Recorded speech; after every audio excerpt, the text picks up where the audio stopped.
Yeah, what's defined crazy, as man. premature ejaculation? It's Is it just before you want to, or is it as a time thing? less than 3 minutes. I went through a phase where I was proud if I could bust earlier than 3 minutes. Yeah, right. Was that because you were formulating your own stacks here to try and keep you in the game? Yeah. So you mentioned a few there. Was there anything that you didn't mention that you were supplementing with that seemed to give you some sort of superhuman endurance here where you just couldn't get to the finish line?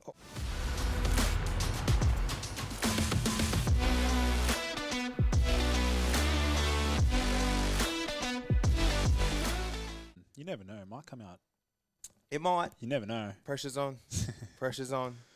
But yeah, that was epic, bro. That was epic. So I almost it literally tormented me in my dreams last night. Oh, wow. That's how disappointed I felt that I fucked that up. Damn. So you got big shoes to fill today, bro. Yeah. I'm ready for it. I'm always ready. You are. How have you been? Been good, man. Been less desperate and frustrated compared to how I was about a year ago. Would you describe yourself as desperate and frustrated a year ago? Maybe during lockdown, I was a bit more like just desperate to be hyper productive, and now I'm a bit more. I would say I'm a lot more balanced now. You seem more relaxed than I've ever seen you. I feel like just having formed a relationship with you over the last probably 4 years. I'd say that we've known each other now, and guys that have followed the podcast more closely, even though it hasn't been as consistent over those lockdown periods. You would have heard Lucas come on the show before, but it just seems like you've really just found your groove and found your place. 100%. I feel very. I feel like I'm in the right spot, and I feel like it's interesting because I had validation from people who I've looked up to for a number of years. Is that what's helped you feel confident and comfortable? Exactly. Yeah. It was about a month ago. I went to a bit longer now. Went to Brisbane and I caught up with Matt Legg he's the ex-formulator at ATP Science. Oh, yep. And I've looked up to him for a number of years, like when I was really young, like even before I started studying naturopathy. And just hearing him say to me the first day I caught up with him that I'm doing the right thing and I'm on the right path it changed my perspective of who I am and where I'm at. And then when I got back to Melbourne, I actually became a little bit like things are all good, and I almost like put my feet up and like, yeah, I can kick back a bit now. Yeah, right. and now you're back on the gas?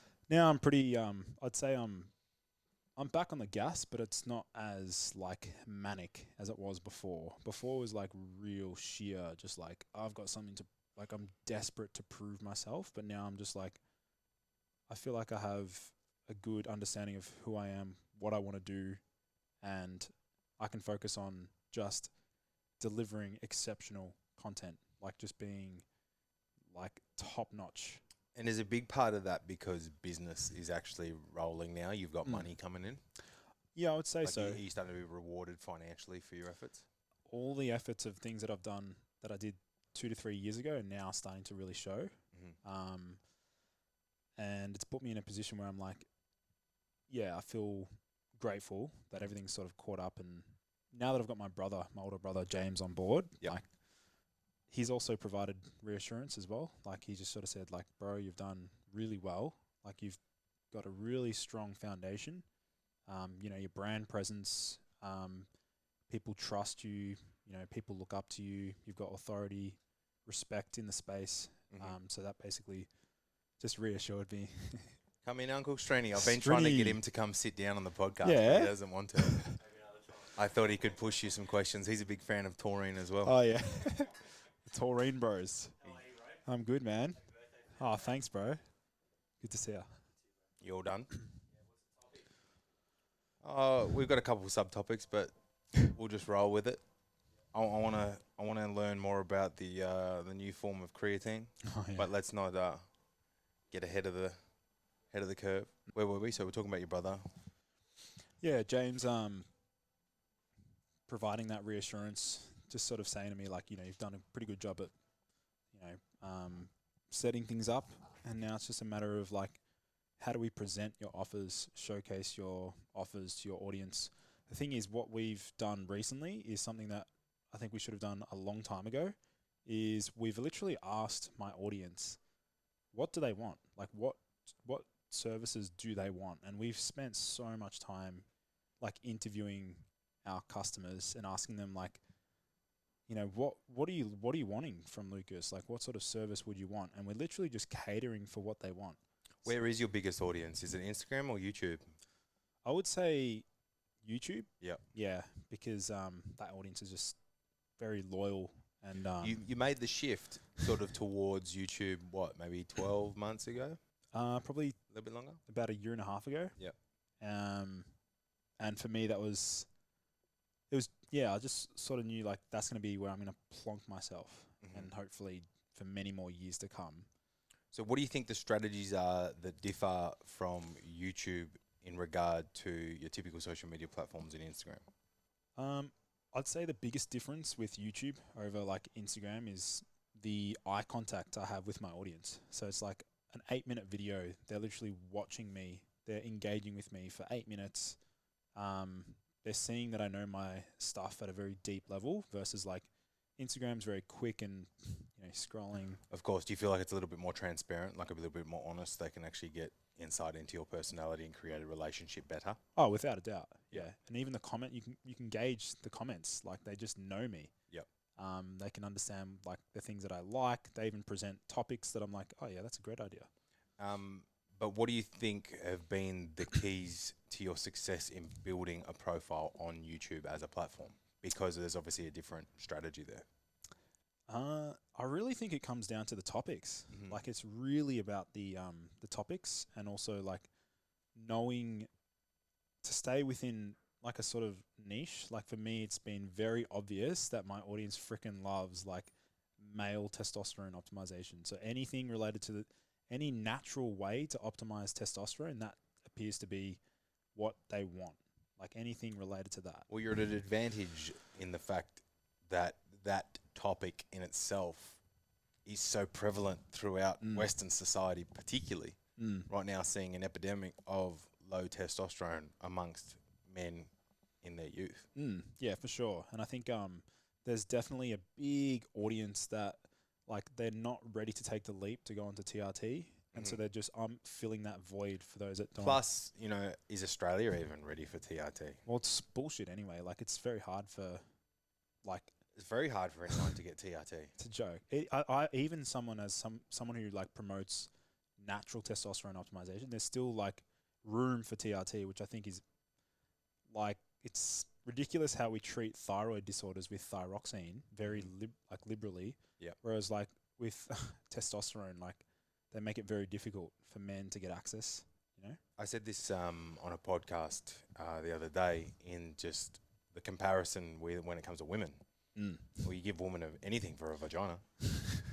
You know, what do we think the pill is?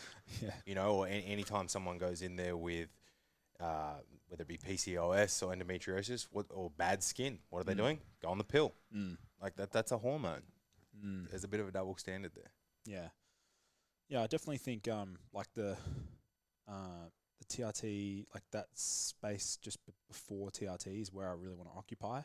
And it's very obvious that YouTube audience, like any content around that is like, they love it. Well, I've been trying to, you know, start drip feeding into the YouTube space and trying to get my head around, you know, what is the approach or strategy to do well in there. And it seems like if you can create content that answers people's questions and problems that they're going to be searching for, it's probably a really good place to start. And then obviously it goes into, you know, whether it be graphical things and having, you know, the appropriate thumbnail, the appropriate titles, clickbait, all of the, I guess, the algorithm hacks. The SEO and the algorithm hacks. How much of that do you think plays into it? It's very important. Like, if I had a great video that had just a shitty thumbnail and a shitty title, but it was phenomenal, it's never going to get any reach because no one's ever going to click on it. No one's ever going to really care about it. Yep.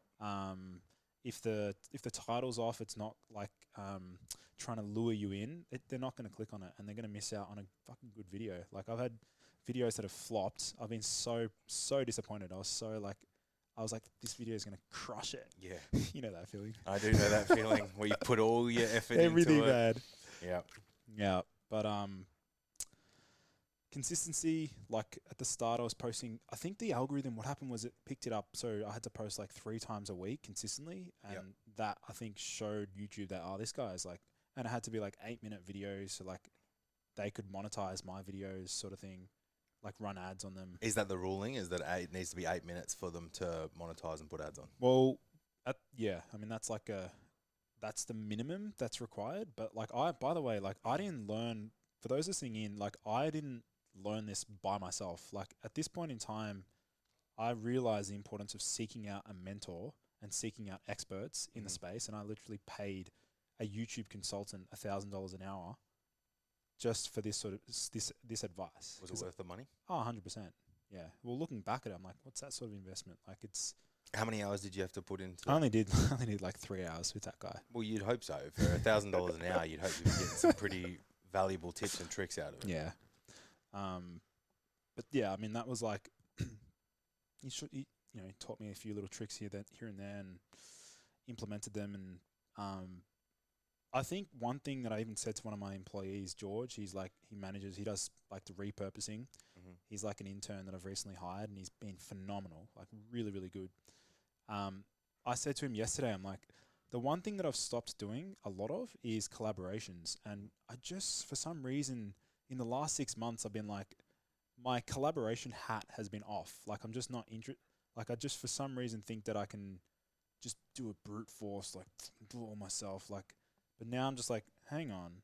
A year ago, I was in a different headspace. I was more about, take a step back. Don't create content today. No content creation today.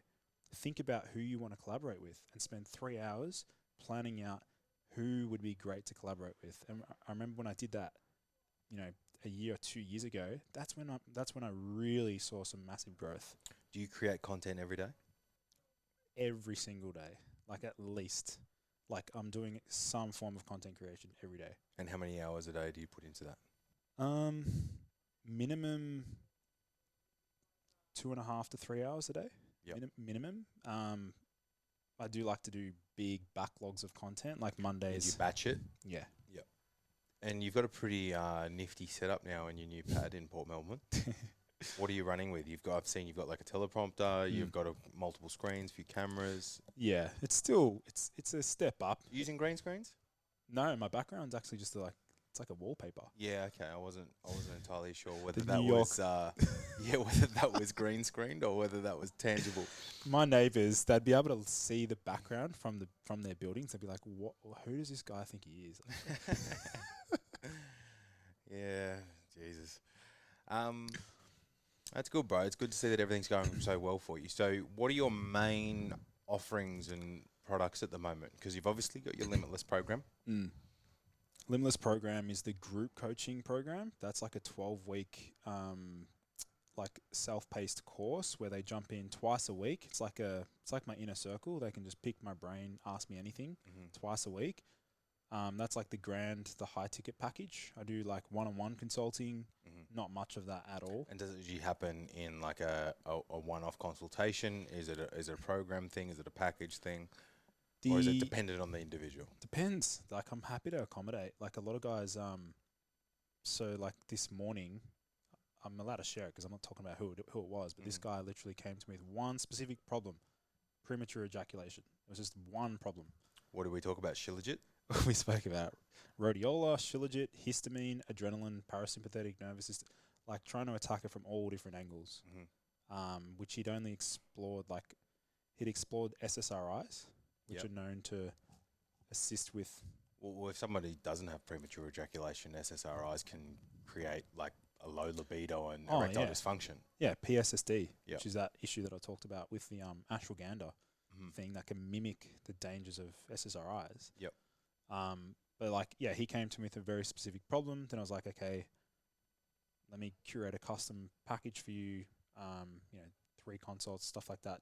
But that was tailored to him, and that's me being very accommodating and being like, I understand you're struggling. Like, I don't usually do this, but I'm happy to accommodate. Because I really want to help. Like, he's coming to me with a lifelong problem that I know I can help him with.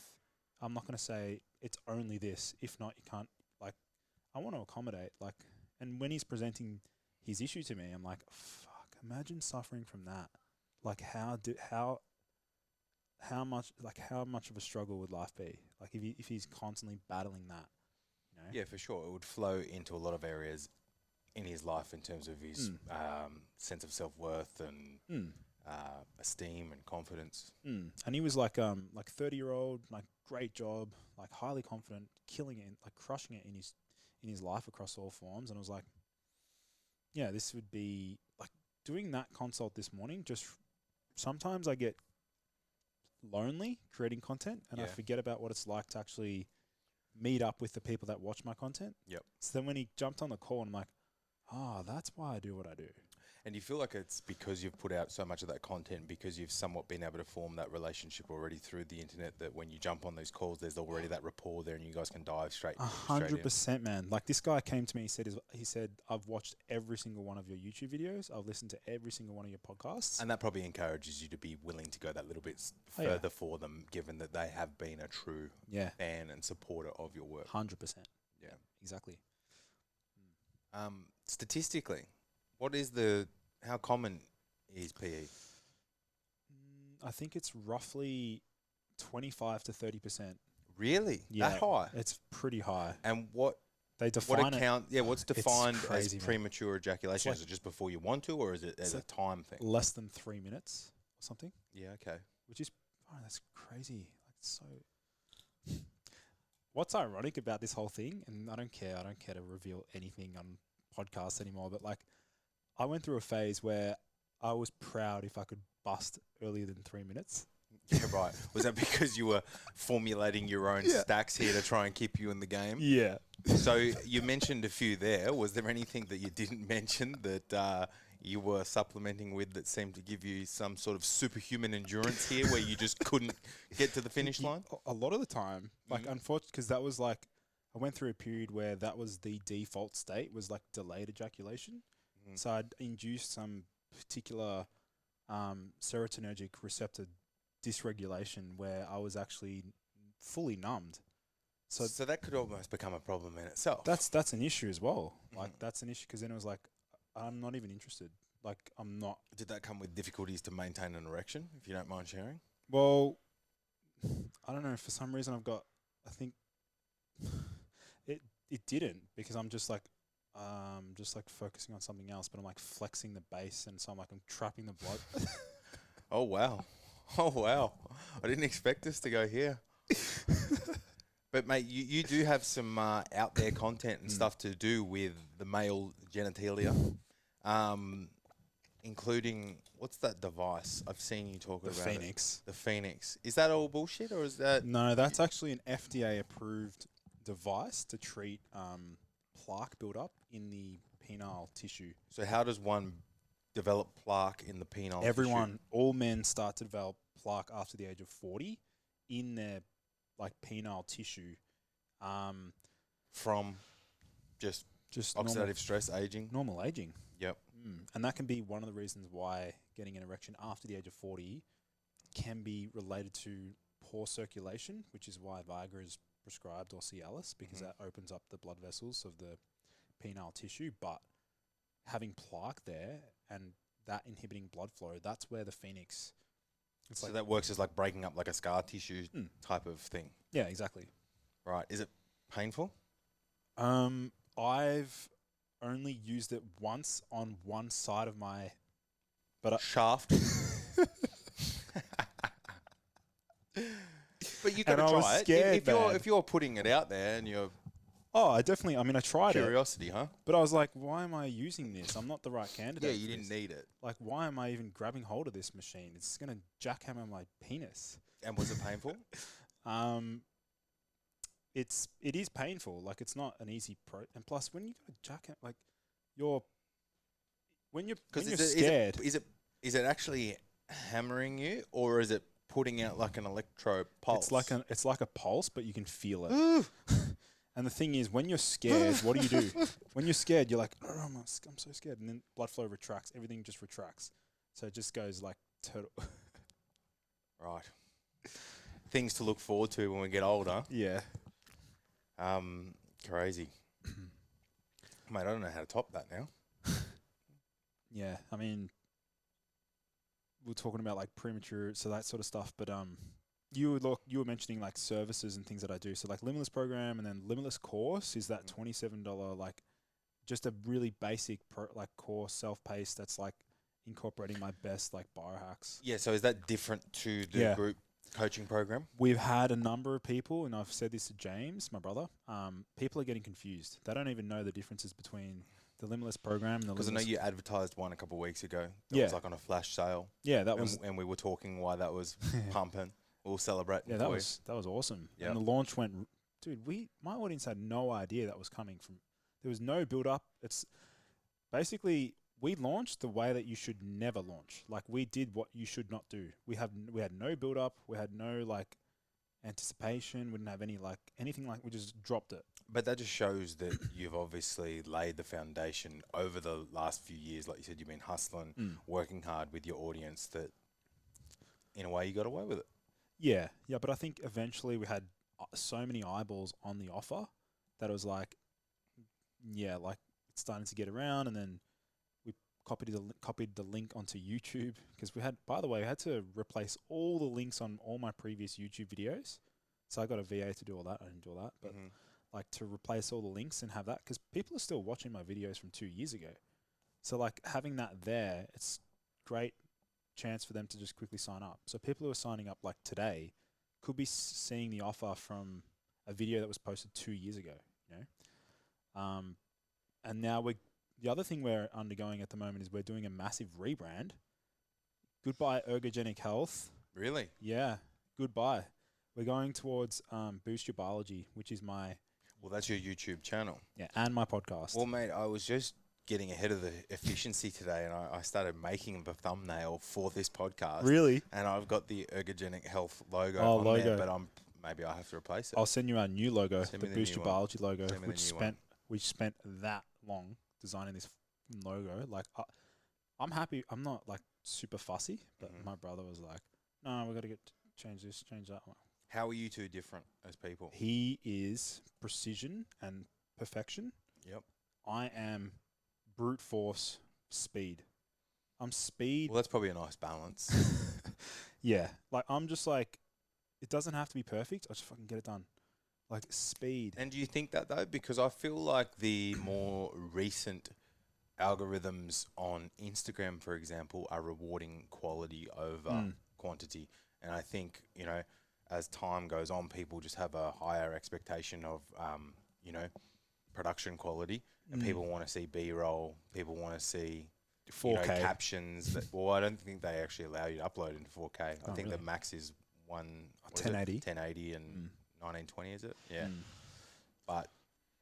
And they're rewarding old content. So, like I was saying to you, how one of my posts, I'd posted it 3 weeks prior, and it went okay. But it just started grabbing legs and then started going viral weeks after the fact. Wow. Yeah. Yeah, I definitely think it's a nice balance I've got with my brother. There's been only 2 occasions where there's been a slight conflict, which was like he thought that the tone of my voice at a certain point in a video would be the difference between a sale and not a sale. And I just kept saying to him, I'm like, bro, trust me, people are not focusing on the tone of my voice in that 32-second mark. Is that really going to be the reason why they don't purchase? So do you think now, after the fact, looking back, he was right or you were right? Or is it still undecided? How are we ever going to track that? Like, unless we release comments. Ask him. Yeah. Tell you what, rehearsing scripts, and like particularly when it's like proper like sales scripts, where I'm actually trying to sell my product, I find that very difficult. What has your strategy been for improving at that skill? To remember that I'm actually promoting something that like some of these people like have never heard of the offer before. So I'm trying to showcase it in a way that's like really appealing, and they need to see there's like excitement. There's like And what's your process though? Do you sit down, you write it, first? Um, You write it yourself? well, the sales scripts, I had James to help write those. Yep. And then how do you go about practicing? Do you just read off the page? Do you have any specific routines? You're with not it? going to like what I do. Why? I literally, it was there on the screen. He said, here's the script. So you're reading it off the teleprompter? Straight off the bat. Yeah, okay. With minimal. But that is very hard to do, to read and sound like you're talking. It's hard. You know, and then I find that when I've tried that, I run the risk of sounding like I'm reading a script rather than knowing what I'm talking about. Yeah. Do you know what I mean? Oh, it's definitely tricky to come across as like super like he knows his script sort of thing. But yeah, in the end, we got it done. So rehearsal and repetition, I suppose. Yeah. I don't know how actors do it, man. I don't know how they do it. And they're on set and they're actually moving. They must just have very good imaginations. How do they do it, man? Be able to tap into that creative, childish imagination mindset, maybe. I don't know. High energy, man. I don't know. I've tried my best on the recent Instagram reels, bro. I think my acting could do with a little bit of work. I think your videos have done really well. I mean, I think you've taken it another step up, like being more like the ice bath content, like talking about food, nutrition. Like I think they're really good. Well, bro, I tell you one of those things. Like I mentioned that we kind of met each other around 4 years ago, and that was around the time when we were both hanging out with Jake a lot. And obviously, you know, he's an extremely impressive intellect and mind as well. You know, we're good mates with Holly. You know, Ben Cant. These kind of guys, and you know, it was one of the reasons why I wanted to sort of leave my previous business was because I was sick of being the smartest person in my environment. It wasn't serving me for my growth and my purpose in the direction that I wanted to go. So, you know, I very much deliberately made that change, and I feel very grateful to have, you know, found myself in this new circle, and I kind of had a lot of my own insecurities and confidence issues come with that as well, because now I felt really fucking stupid. I felt really inadequate, and kind of felt like the content that I needed to try and create was to compete with you guys in a way. And I kind of had to go full circle and go through that and realize that you guys aren't my audience. I was just about to say that. And it's also, and when I would use really big words, no one knows what the fuck I'm talking about. So it doesn't resonate. And so with this recent batch of content that you've just, you know, touched on, that's now the message that I'm pushing is simplicity and the basics, because the reality is if you can't do those basic fundamentals of what it means to be a healthy human in the modern world consistently now, then we don't need to worry about the 1%. Yeah. You know, until you're doing the 99% well.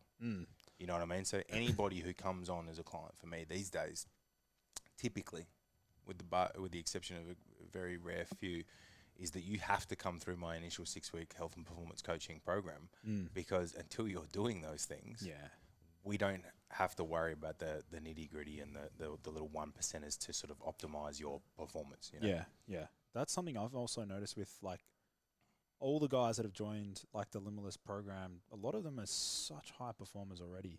I'm looking at them like, damn, like your stack and your the way you approach nutrition, the way you do your training, like you're way ahead, like you're even miles ahead of like elite athletes. Like you're just killing it. And then they're wanting me to just give them that tiny little tweak, like the really smallest little thing, like just a recommendation on a certain. And are they usually like, what kind of personality is that? They're just high achievers, get shit done. Entrepreneurial types? Entrepreneurial, or like they work in like corporate environments, or they're real estate agents, a lot of real estate agents. Yeah, they're just go-getters. They're working long days, like, yeah. Bro, I listened to the podcast that you did with Benny and Alex. And I've been working with Alex a little bit recently, which has been awesome. But I really enjoyed that, man. And that's where I first heard you talk about this new type of creatine. Tell me about that. Well, I mean, creatine monohydrate, as I'm sure you're aware, is the gold standard. Probably the highest researched supplement in sports science. Yep. In fact, I'd say probably ahead of, or maybe up there with Caffeine? caffeine, yeah. Yeah. You got other ingredients like beta-alanine, which has some merit, and citrulline and things like that. But this new form of creatine called creGAAtine. creGAAtine. I knew there was a G in there Yeah, somewhere. GAA is the best way to remember it. Like GAA is the creGAAtine. The GAA portion is what makes up this creGAAtine. Now, GAA is guanidinoacetic acid, which is a precursor of creatine in the body. So it's like giving you the prodrug of creatine. So it's like, here you go, take the prodrug of creatine, and it will produce creatine in the body. Now, this GAA portion has a lot of research. It's much more effective at actually saturating the white matter of the brain and also the grey matter of the brain. So it's more effective at penetrating the blood-brain barrier and actually saturating in these brain tissues. So does that mean it's got a superior benefit from a cognitive point of view that people talk about with creatine? Exactly. Yeah, and exactly. And recently we've seen new studies in the last 2 years. Oh, all of a sudden our creatine is good for staving off cognitive decline or assisting with improving cognitive function or Yeah, I read a study. It was done with rugby players in terms of their skill when they were sleep deprived, and it showed that supplementing with creatine maintains performance. Yeah, maintained performance essentially, prevented the skill decline from sleep deprivation. Yeah, because sleep deprivation is a stressor, and creatine's like maintaining intracellular ATP, and therefore decision making and cognitive flexibility and things reflexes, coordination times. Yeah, yeah, all those sort of things. But this new form of creatine, what most people don't realize is that creatine monohydrate. Have you heard of those that there's a non-responder to creatine? Have you ever heard someone say, "I don't really notice it," or? Yeah, for sure. But it is one of those things that's probably hard to measure subjectively for a lot of people. As well, it's kind of like if you're doing a lot of things well already, what is the sort of buffer for improvement there? Do you know what I mean? Yeah. But I do understand that there is a small percentage of the population that are non-responders to probably a lot of things. Exactly. So this new form of creatine, what's unique about it is that with regular creatine monohydrate, there's only one way for creatine monohydrate to enter the cell, the creatine transporter 1, whereas this new form of creatine has 4 ways to enter the cell. It has that creatine transporter 1, the GABA receptors, taurine receptors, and also by passive diffusion. And that's why they believe that this new form of creatine has better skeletal muscle uptake and also penetration across the blood-brain barrier. And the benefit of that is that we can use a lower dosage. And does that mean that there's a lesser a lesser loading time? Yeah, it means that with creatine's usually 3-week loading time, probably. It's 5 grams a day, 3 weeks, or for 3 weeks, or you can go higher to try and lag it. Do you remember when they'd recommend 15 to 20 grams a day at the start? I've done that. Yeah. I didn't notice anything negative from doing it. It's not harmful. Yeah. It's just that it would saturate after a certain point. Yep. Could that have any negative effects in terms of its competing with other amino acids? Not that I'm aware of. Not depleting. Not in the way that the high dose branched chain amino acids can really fuck you up. Nah. Creatine's pretty good like that. Do you want to explain to people listening in a much better way than what I can about how branched chain amino acids can start to, I suppose, result in people feeling tired and lethargic due to that imbalance of amino acids? Yeah, that's a really important point to mention. With BCAAs, so that's leucine, isoleucine, and valine. These are the what's considered the most important amino acids to stimulate muscle protein synthesis. It's the leucine portion that's considered, one of them, the trigger. But we now know we need all the amino acids. It's not just leucine, but the way in which BCAAs can actually interfere with mood and energy is, number one, BCAAs, if you take, let's just say you're sipping on BCAA, let's say you're a PT, listening into this and you're sipping on BCAAs during the day. I feel like we all, as PTs, when we started out, we've all done this. Yeah, it's like a rite of passage. You get told, the bros, drink this all day, even in a fasted state. You'll stay anabolic. You'll stay anabolic. You'll keep your muscle tissue, and you'll just burn fat. It ain't true. No. The problem with doing that is that these BCAAs, they actually share the same transporter to uptake tryptophan and tyrosine into the brain. And so what we're doing is we're essentially... So does that mean it's blocking tryptophan uptake? And that's obviously one of the building blocks for dopamine? And for so tryptophan is serotonin, tyrosine, dopamine. Yeah. And so what are we doing? Well, we're just now making it hard for the brain to synthesize two important mood modulators. But if you want to manipulate this, you can. If you take a big dose of BCAAs and a big dose of tyrosine, you're going to prioritize the uptake of tyrosine into the brain. What would be a big dose of tyrosine? A few grams? Couple of grams. Yep. And tyrosine, for people who have never used tyrosine before, or for people who have abused themselves with like stimulants and other like illicit drugs. So they've like got low dopamine baseline. sensitivity. Yep.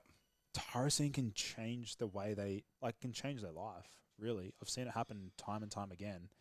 Well, I guess that's the basis of the whole red meat and nut breakfast. It's for the tyrosine intake. Pretty much. Yeah. Yeah, that's like Mother Nature's version of that. But yeah, and also we know that BCAAs can actually induce insulin resistance at high doses. So there's actually some medications that are designed to reduce BCAA blood serum levels, and that's an anti-diabetic drug now approved to actually lower BCAA production, or it catabolizes BCAAs in the blood, and that can actually induce like positive changes in terms of insulin sensitivity. But in summary, for those listening in, like, do not use I always suggest to clients, you're better off using EAAs. 100%. Or just eating like... You don't really need either of them, to be honest. People come to me, I'm like, if you're hitting your protein intake, don't need it. You don't need your essential amino acid supplements. Because again, when we look at the cost, it's expensive. Like a big piece of steak, 60, 70 grams of protein, depending on how big it is. But like that, and you have that, like, you know... Yeah, 300 gram steak could have 60, 70 grams of protein in it. Like, you're going to get a ton of EAAs in there, basically. Yeah. So, yeah, BCAAs, stay away from... how do we get onto BCAAs? We're talking about the creatine. Yeah. Does it still have the same benefits or even superior benefits in terms of supporting methylation pathways? So that's a really important point you bring up, because the GAA portion, actually it's important to use more B vitamins with GAA if you're using GAA in isolation. But this version of creatine, which is the creGAAtine, it's actually creatine monohydrate plus GAA combined. So it's not... What's interesting about it is that there was some rumors 10 years ago that it could actually increase homocysteine, which is not a good thing. Not a good thing. But it's not true. And even I just recently did blood work, by the way. I got blood work back a week ago. My homocysteine levels were like 6 or 7. Well, that's good. You want anything under any single figure. Yeah, exactly. Anything under 10 is considered pretty good. And what's your go-to for somebody who's usually got elevated homocysteine? Would that be methylated B vitamins or NAC? And TMG. Remember trimethylglycine as the backup pathway through the middle there. Yeah. That works really well. If you can also use pretty high doses of TMG, up to like 5 grams a day. Does B6 help it convert into glutathione? Your B6 is a coenzyme required to facilitate that process. Yeah. Would NAC, if somebody had let's say like an MTHFR gene mutation, could NAC actually increase homocysteine? Potentially. I've never seen like NAC increasing homocysteine. Yeah. Or is that always going to be a helper It should always. I've never seen any research to suggest that NSA can raise homocysteine. Yeah, no, I don't know where that question come from. I just feel like I've heard I somebody can mention understand the your- concern to take, because, yes, cysteine, homocysteine, they're still... Oh, you mean like that? No, it's not. Okay, so there'd be no concerns there if you've got elevated homocysteine and using NAC to try and bring it down. Jeez, not that I'm aware of. Okay. Hey, if there's research, I'd love to know. Yeah, I don't know. I don't know. I'm just someone might have been bullshitting me, and my eyebrows raised when I heard that, and I was like, I'll ask someone who I trust their opinion. So let's get ChatGPT on the case. We'll check that out after the podcast notes. All right, cool. So the creGAAtine is still going to be serving the same role as what supplementing with creatine would be, to free up the resources to go towards methylation. Yep. Okay. What other differences, if any differences, are there? What's the dosage? Because you mentioned it before, that the typical dosage for creatine is somewhere between 3 and 5 grams. Mm-hmm. What's the dose for creGAAtine? Well, really important point to note It's a bit stronger, yeah? It's a lot stronger. You only need like 1.8 grams per serving. And also, by the way, you cannot get this new form of creatine, the creGAAtine, in powder. You cannot get it in just like a big tub powder form. Really small capsule? No, it's in sachets.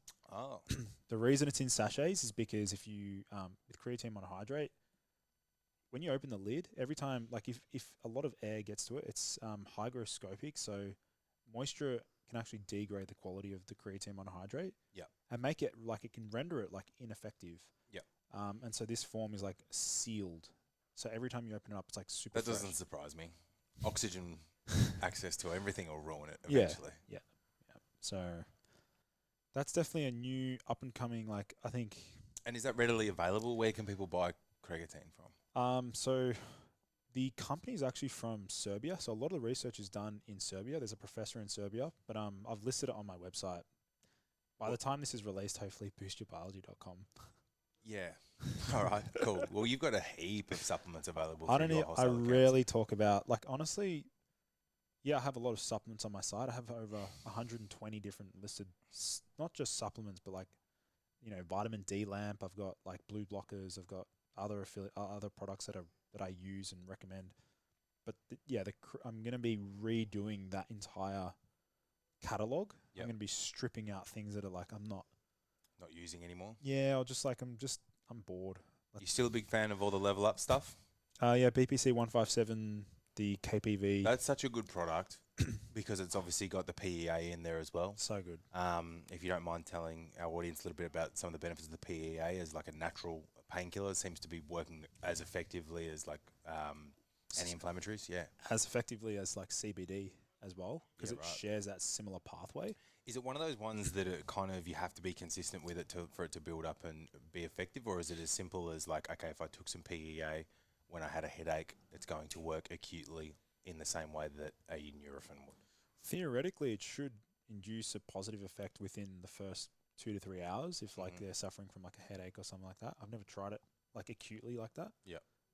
But palmitoyl ethanol amide or whatever, it's a really long word, but it's basically, it acts on the endocannabinoid system, so it's similar to like CBD, THC, CBG, which I played around recently. What's CBG? Cannabigerol, not cannabidiol, it's cannabigerol.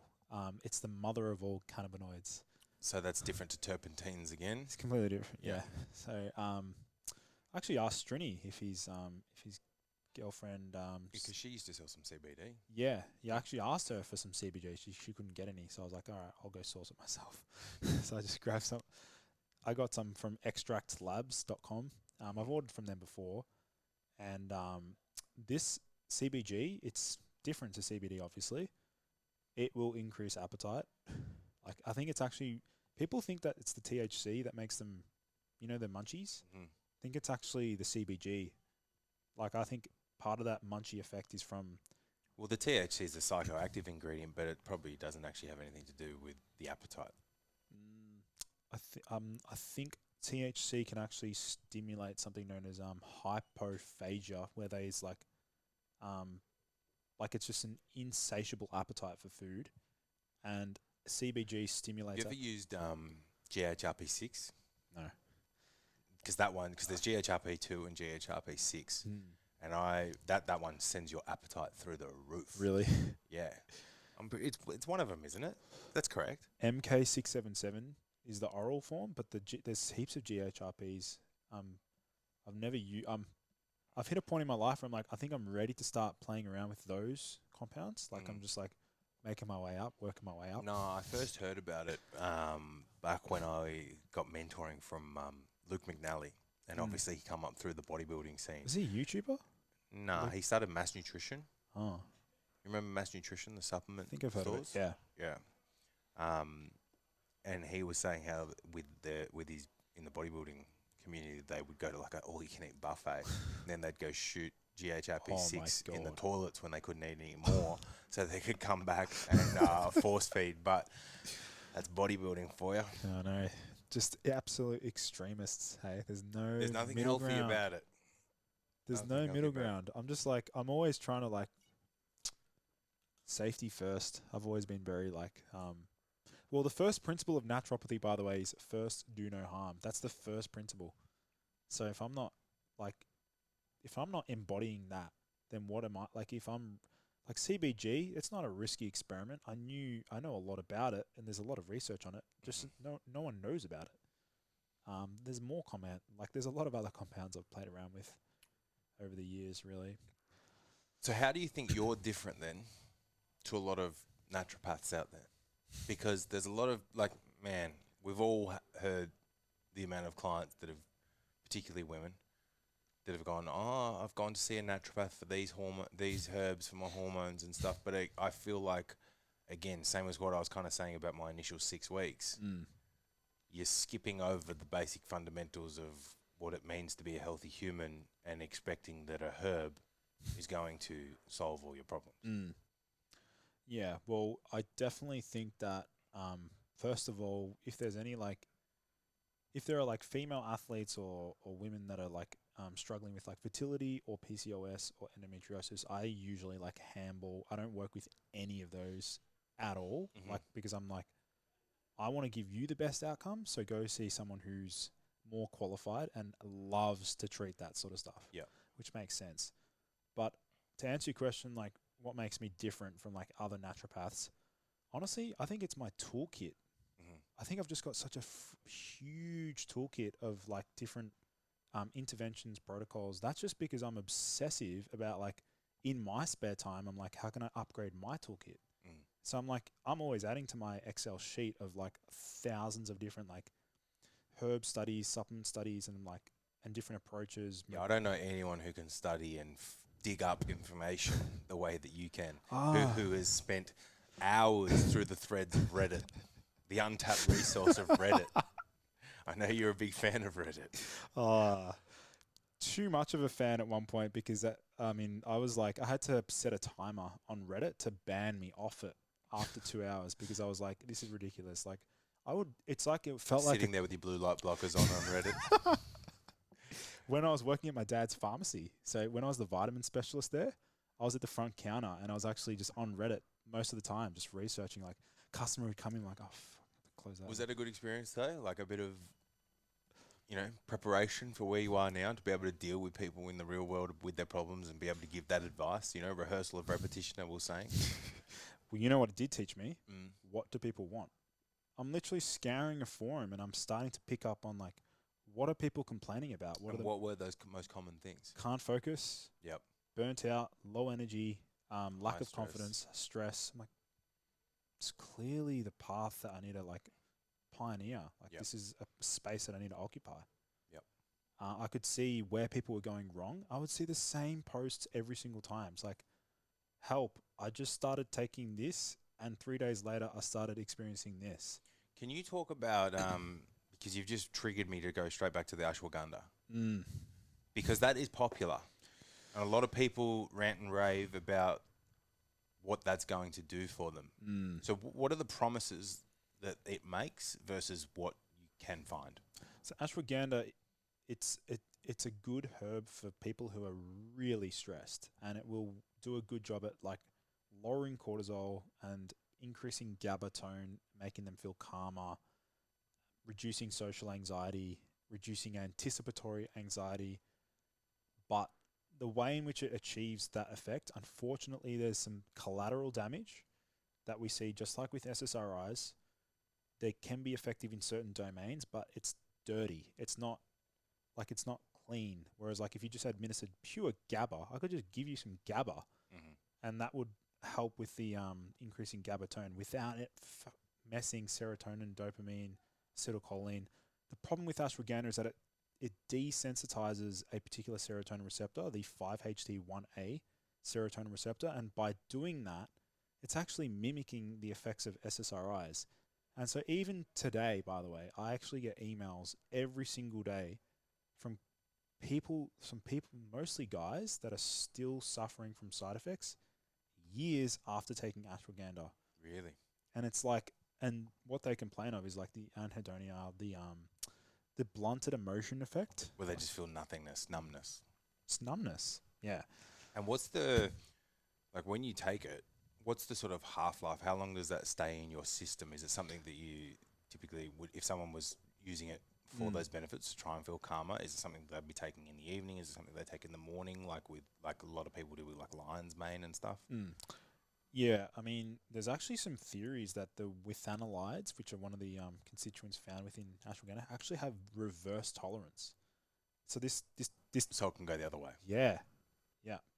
So it means that like over time, that same dose is more potent. Oh, not really? Not less potent. You know, tolerance to caffeine. Yeah, you develop a resilience to that pretty quickly. So you need to keep increasing the dose. Whereas with ashwagandha, it's the other way around. Like, yeah, they can induce some changes that are like considered like reverse tolerance. So it's something that you don't recommend at all anymore? I've had people who have said to me like, make me numb. And I'm just like, I know what I could recommend right now, but I'm still not going to recommend it because I'm just like, well, that's a do no harm kind of thing, right? Yeah. Yeah. Talk to me about taurine, man. I know you love taurine. If the single amino acid could have a face of it, it would be you. Jeez. The big taurine. Because I've heard your answer to a lot of questions in the past come back to taurine. It's the amino acid that I think rules them all. And that is because like it just really ticks off a lot of the boxes. First of all, the reason why I was really interested in taurine at the beginning of my research was like, what I want a compound that I can use every single day. I want a supplement that I can take every single day that's going to tick off a lot of boxes. I want something that will help to lower glutamate. I knew that I had, without doing extensive testing, I knew that I had traits of high glutamate, and I also knew that. And what are the traits of high glutamate? Internal like restlessness or internal like irritability. Because it's an excitatory. Yeah, it's a excitatory neurotransmitter. And a good way for people to understand glutamate is what happens when you go to a Chinese restaurant and you eat a lot of MSG. Most people feel really crappy the day after or the next morning. They'll wake up like more fatigued, or even a few hours later, they'll be like, I'm struggling. Like I'm tired. I'm really struggling. A lot of that can be due to the excitotoxicity from too much glutamate. MSG stands for monosodium glutamate. It's a type of glutamate. Yeah, right. And so... And what's the purpose of MSG in food? It's a flavor enhancer. Yeah. And it's like reinforcing and it's activating pleasure centers in the brain. So making it more addictive, really. Yeah. Just like we see with other strategies that McDonald's and KFC probably use. Yeah, most processed food companies. Yeah, pretty much. But so going back to taurine, so let's say you do go out for like a Chinese meal or Asian meal, and unfortunately there's a lot of MSG. If you take a lot of taurine with that meal, theoretically it should help to dampen the excitotoxicity that comes with MSG, because taurine can block glutamate production in the brain.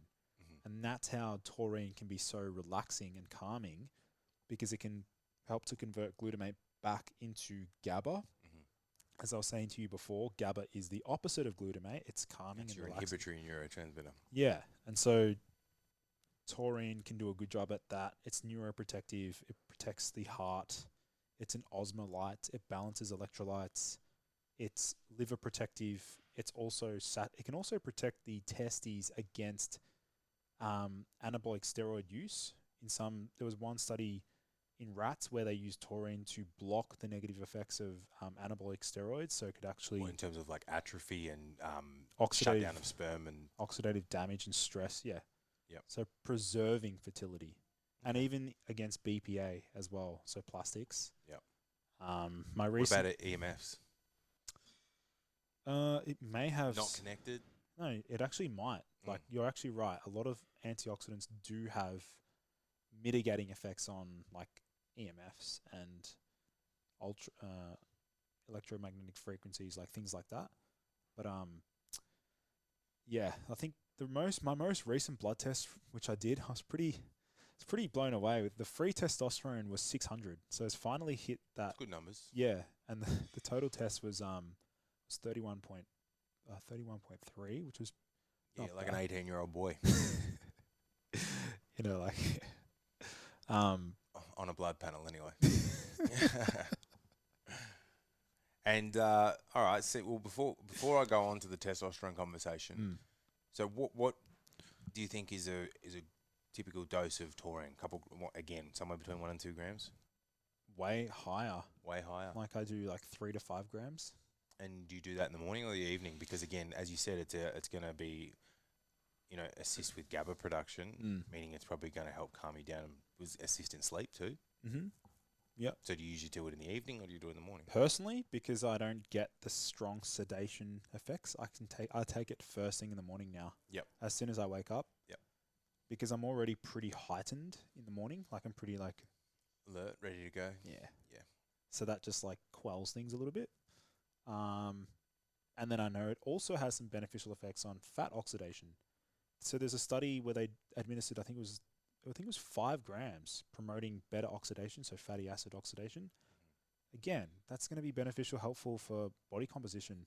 And even in addition to that, it's also beneficial for DOMS, delayed onset muscle soreness.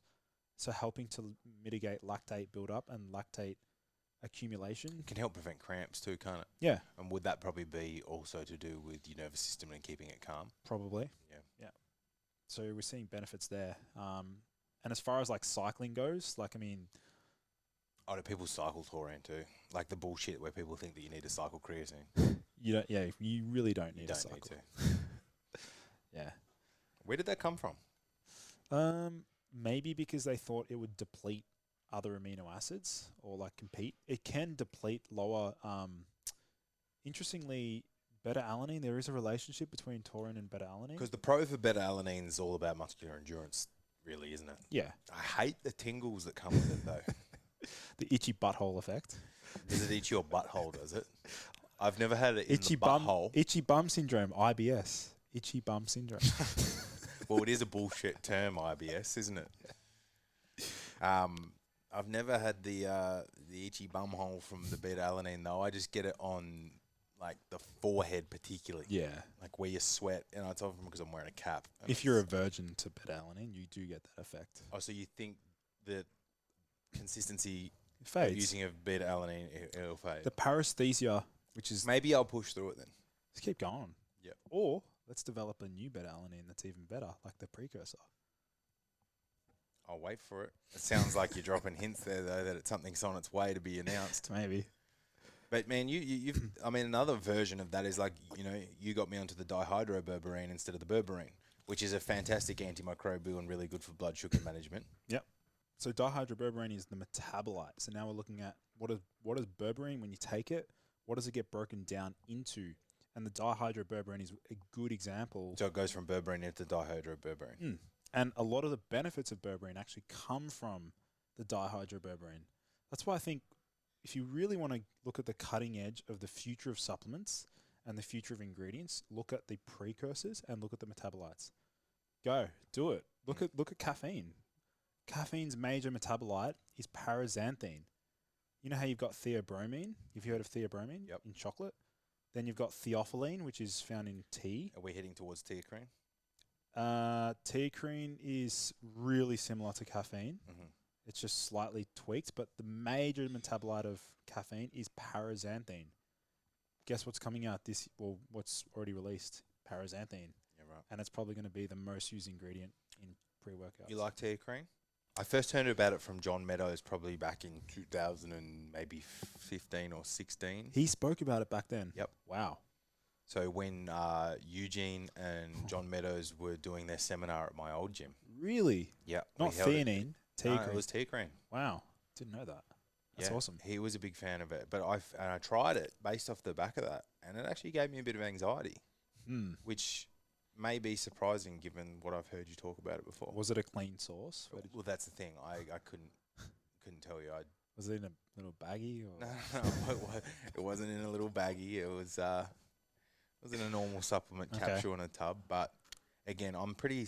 I'm probably a bit like you in the way that I wake up pretty ready to roll. I've got a pretty, I'm quite sensitive to caffeine as well. So I don't really get, the tipping point with caffeine and performance enhancement. For me, that hurdle's quite low. Yeah. I only need a little bit before it actually makes me anxious, irritable.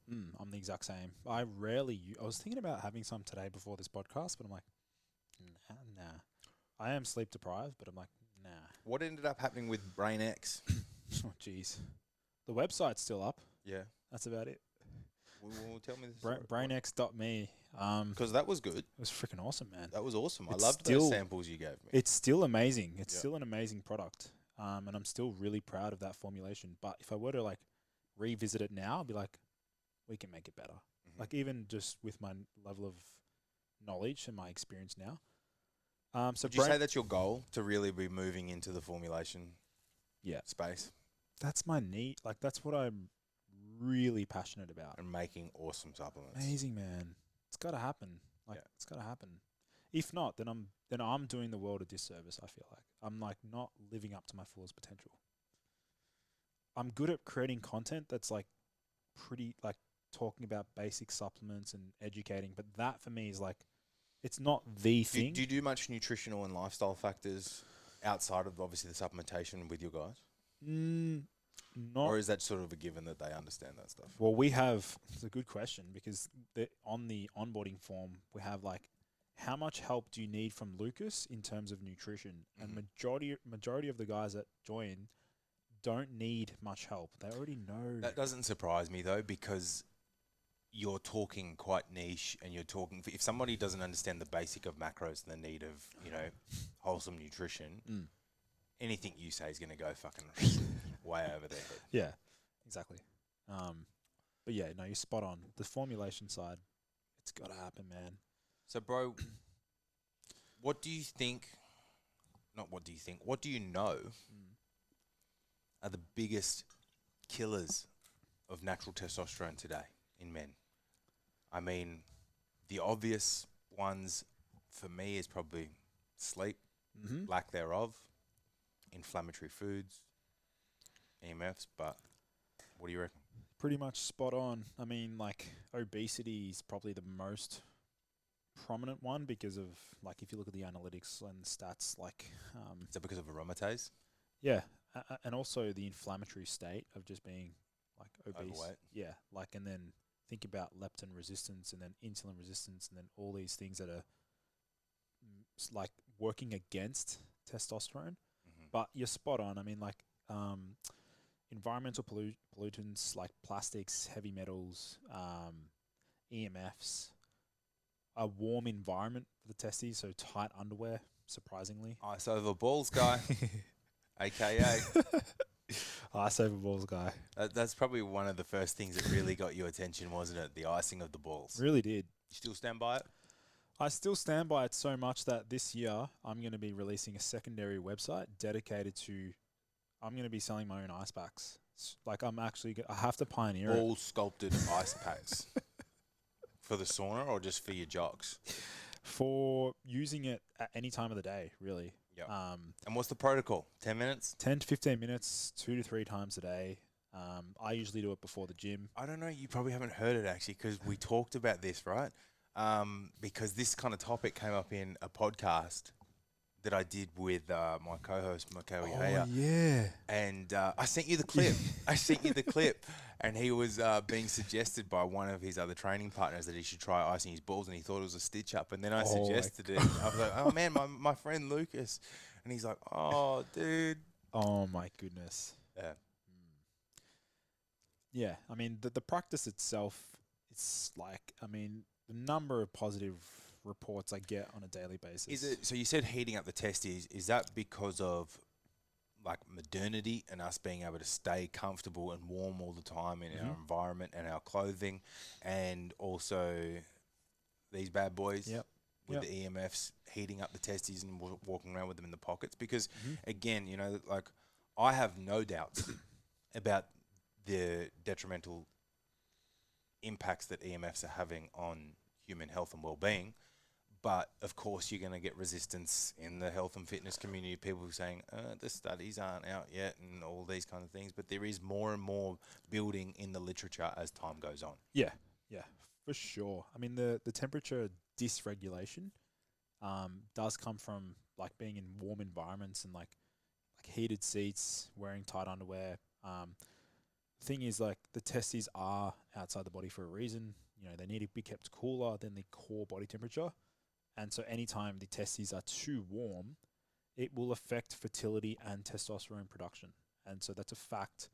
In addition to that, the cold therapy, a lot of people are like, oh, how does icing the balls actually work? Like, what's the mechanism? How is it actually inducing beneficial effects? And the way I like to describe it is that applying ice to the testes, well, when you ice any part of the body, it causes vasoconstriction. Like, that's just normal. Yep. The opposite is with heat. You warm an area up, it dilates the blood vessels. When you're icing your balls, you're literally constricting the blood vessels around the testes, and that's actually promoting a rebound vasodilatory effect. That's bringing new, fresh oxygen and blood flow to the testes, and we'd get the same effect from jumping into an ice bath. Like, you would get the same effect. You would also get the same effect from having a cold shower. You get, but it's just the convenience. So you can go one or the other. Yeah, you don't have to. But you're not going to sit in an ice bath for 10 minutes. you could, but that's pretty hardcore. If you got good control of your breath, maybe. Do you do many ice baths? I used to quite a lot when I was playing soccer. I do them every now and then. Yep. And I feel amazing. You know, for 2 to 3 hours after jumping out, like I feel pretty euphoric sometimes. And there's been a lot of, because obviously like the practice of ice bathing itself has started becoming more known, more mainstream, more popular. But the more recent jargon and arguing that I've heard about is how having an ice bath post-training is actually blunting the hypertrophy stimulus. And it's actually a bad idea if you're looking at hypertrophy as the goal. That's a fact. Yeah, that's also a fact.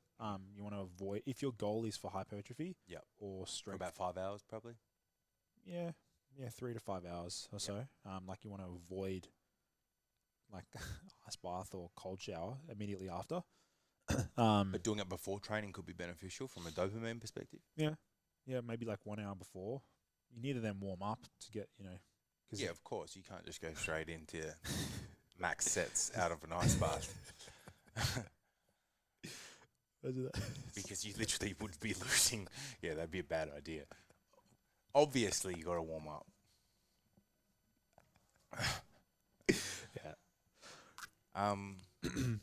What else, man? What else can people be doing for testosterone? Yeah, eat enough. Eat enough. The volume of food that I've been eating lately, and I'm not even talking about it hasn't even been that clean, man. Like, I'm being pretty. I mean, you probably look at you think, oh, it's the term clean. I mean, I've just been having a lot of sourdough bread with like avocado, chicken, and like heaps. Is that also just trying to support your physique goals of growing? Yeah, well? yeah. But I'm like,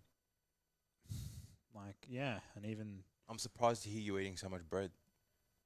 Well, to be honest, I'm like, my stools, everything's fine. Like, I've tested. No sense of dysbiosis or anything like that. No candidas. Because I've biohacked it. Yeah. Because my tolerance for those foods have increased so dramatically through With the integrity of your gut health. Yeah, Yeah. yeah. Because I also do the other things that support my gut. Like recently, this is one you'll love, by the way, and you can even start recommending it as well.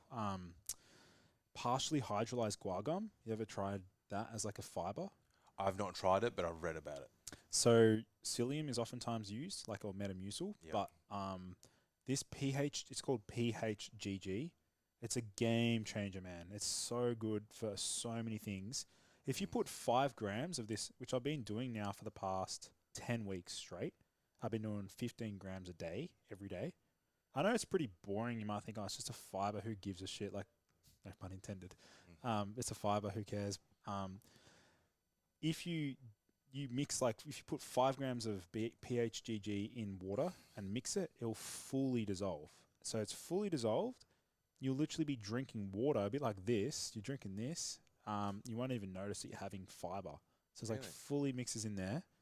And the benefits of PHGG is that it's a prebiotic.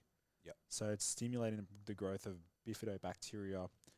And the one thing that I noticed from PHGG was something that I noticed similar to TUDCA, TUDCA. Which is awesome for like bile production and also very liver protective, yeah? Oh, amazing. It's one of my staples as well, by the way. I take TUDCA pretty much every day. Yeah, I recommend TUDCA or TUDCA a fair bit, actually. But this PHGG, like, in terms of it normalizing your stools, it's really good for that. Like, if you've got either diarrhea or constipation, it'll just bring it back to normal. Give it about 2 to 3 weeks. It should really normalize that. Even that, though, like, I've read studies about people like going zero fiber diets is going to solve constipation for, probably 100% of people. This is... Like, do you think that the need for fiber is overplayed? I think so, but I was like, even I'm starting to not get much fiber. Like, I mean, I was carnivore-esque to a degree. Like, I was like, so much red meat, so much chicken, so much fish. And I'm like, I'm really not getting much at all. I'm like, there's no harm in me throwing in a good fiber. I don't want to throw in a shitty fiber. Like, some fibers like glucomannan or psyllium husks, some of those can be irritants for the gut. And you know this as well. Like, some fibers are not, like, they're not easy for the body to break down and digest. They ferment. Yeah. Cause bloating. This will never this does not ferment. It's fully soluble. So it's a soluble fiber. Yeah, that's just a little thing that I've been doing recently that I like. Awesome. Yeah. Bro, a few knowledge bombs in there for the audience. So we've mentioned it already that they can find you on YouTube through Boost Your Biology or your current website, ergogenichealth.com. Oh, ergogenic.health. .health. And your Instagram handle is the same. Yep. Go over there, check out the YouTube Boost Your Biology and just devour the content. Hope you've enjoyed this episode, guys. As always, I really appreciate it. If you will, like, subscribe, comment, all that jazz. We've talked about YouTube growth and all of that stuff is going to help us out. So it's a very small effort your end, but it means a lot to us and goes a long way. Awesome. So, thank you very much. Thanks, guys. Thanks for coming on. Thanks, brother. Jack.